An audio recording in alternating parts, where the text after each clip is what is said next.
কারক নির্ণয়ের পর তার শ্রেণীবিভাগ নিয়ে যে পর্ব আমি আলোচনা করছি তার মধ্যে আজ আলোচনার পর্ব হচ্ছে অপাদান কারক। তো এই অপাদান কারকের শ্রেণীবিভাগ আজকে আলোচনা করব। অপাদান কারক আমরা কি জানি না, কোনো স্থান থেকে অর্থাৎ হইতে বা থেকে, ক্রিয়াপদকে এই হইতে বা থেকে দিয়ে প্রশ্ন করলে যদি কারকের যদি কোনো উত্তর আসে তবে সেটা আমরা অপাদান কারক হিসেবে চিহ্নিত করে থাকি। তো এই অপাদান কারকের কয়েকটা ভাগ রয়েছে, বিশেষত 4টি ভাগ করলে মূলত এইগুলোর থেকে প্রশ্ন এসে থাকে। তো এই 4টি ভাগ আজকে আলোচনা করব। তো প্রথম হচ্ছে কিনা স্থানবাচক অপাদান। স্থানবাচক অপাদান বলতে না কোনো স্থান বোঝাবে, কোনো স্থান থেকে যদি বোঝায় তখন সেটা আমরা বলি তাকে স্থানবাচক উপাদান। কোনো স্থান থেকে বলতে কি লিখলেই বোঝা যাবে, যেমন যদু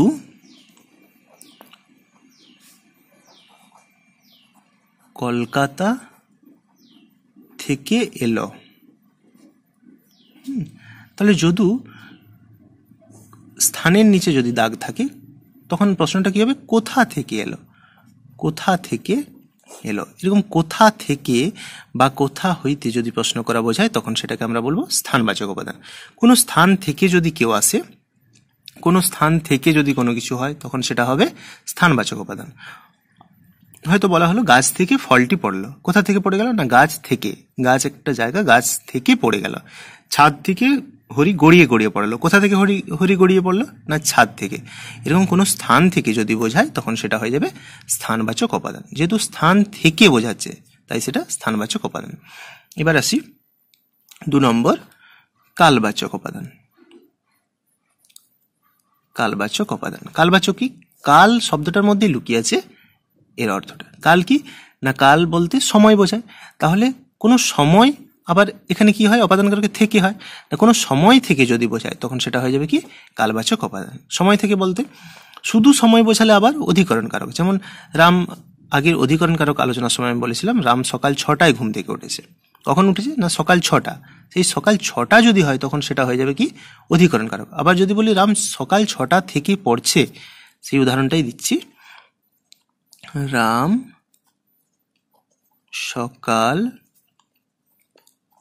6টা থেকে পড়ছে। তাহলে এই যে পড়া কাজটা সে কখন থেকে করছে না সকাল 6টার থেকে। তাহলে একটা সময় থেকে বোঝাচ্ছে কি না কোনো একটা সময় থেকে, সকাল 6টা থেকে পড়ছে, সকাল 8টা থেকে পড়ছে, হ্যাঁ, আজ 30 দিন থেকে সে জ্বরে পড়ে আছে। অর্থাৎ একটা সময় থেকে যদি বোঝায়, কোনো সময় থেকে সময় পর্যন্ত যদি বোঝায় তখন সেটা হয়ে যাবে কি কালবাচক উপাদান। তাহলে স্থানবাচক উপাদানে কি হলো, কোনো স্থান থেকে যদি বোঝায় স্থানবাচক উপাদান, কোনো কাল থেকে যদি কোনো কিছু বোঝায় বা সময় থেকে বোঝায় তখন সেটা হবে কালবাচক উপাদান।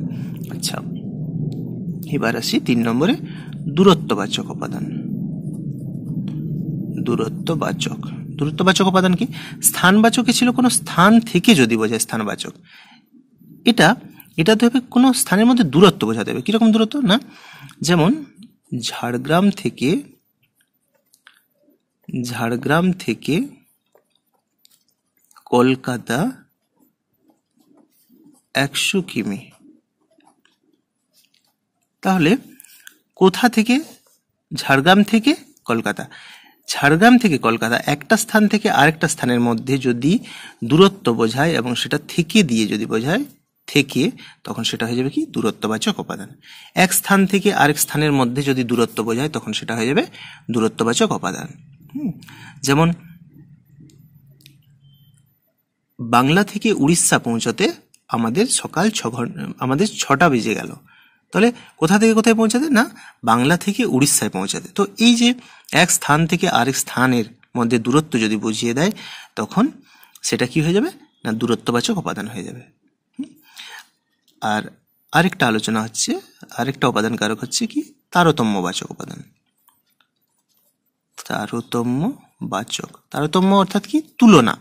তারতম্য মানে কি তুলনা করা বোঝাবে, সবসময় তুলনা করা বোঝাবে। তাহলে এই যে তারতম্য বা তুলনাবাচক উপাদান, এটা কি না, আমি যদি বলি রিতার থেকে মিতা ভালো পড়াশোনা করে।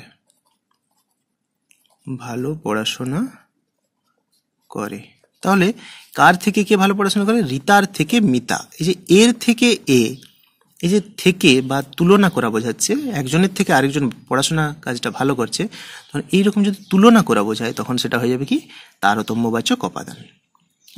তাহলে এই চারটি ভাগ আমরা অপাদান কারকে দেখতে পাচ্ছি। এই চারটা ভাগ থেকেই মূলত প্রশ্ন এসে থাকে মাধ্যমিকে এবং বিভিন্ন কম্পিটিটিভ পরীক্ষাগুলোতে। এই চারটার থেকে যদি অপাদান কারকের ভাগ থেকে আসে তাহলে এই চারটে থেকে আসতে পারে। তো আবার বলে দিচ্ছি সংক্ষেপে: স্থানবাচক উপাদান, কালবাচক উপাদান, দূরত্ববাচক উপাদান এবং তারতম্যবাচক উপাদান।